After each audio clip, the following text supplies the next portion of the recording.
धन्य सावित्रीबाई फुलेच माझे त्रिवार वंदन.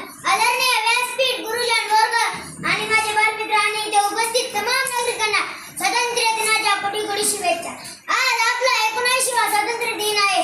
स्वातंत्र्य म्हणाले की सगळ्यांना उपलब्ध याचं स्वातंत्र्य आहे, त्याचं स्वातंत्र्य आहे. हे करू शकतो, ते करू शकतो, पण तुम्ही जबाबदारी आणि कर्तव्य विसरता. स्वातंत्र्य मिळाल्यापासून भारताने खूप प्रगती केली आहे.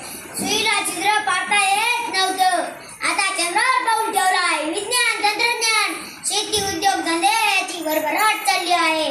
पण गरिबी श्रीमंती जरी वाढत चालली आहे. गणतंत्र लोक गोरगरिबांना लुटत आहेत, राजकारणी शेतकऱ्यांना चिळत आहे.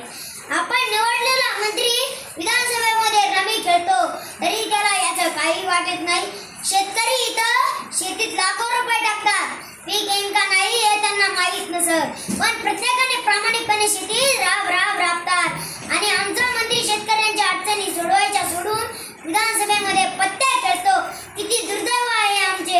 एक श्रीमंत गणदांडगा पैशाच्या जीवावर आणि सत्तेच्या जीवावर आमचे श्रद्धास्थान असणारी एका मठातील त्याच्या हत्तीनं त्याच्या शोक पाहण्यासाठी गुजरातच्या खाजगी प्राणी संग्रहालयात नेतो.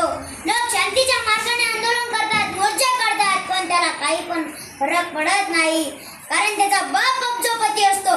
पैशाने तो काही पण विकत घेऊ शकतो, पण त्या गणदांडग्याने आणि त्याच्या बापाने एक लक्षात ठेवावे, पैशाने तुम्ही प्राणी विकत घेता, लोक विकत घेता, पण आमचा स्वाभिमान कधीच विकत घेऊ शकणार नाही. म्हणून लक्षात ठेवा, तुम्हाला स्वातंत्र्य मिळाले आहे, त्या स्वाभिमानाने जगण्यासाठी पैसे पुढे आणि सत्ते पुढे लाचारी करू नये.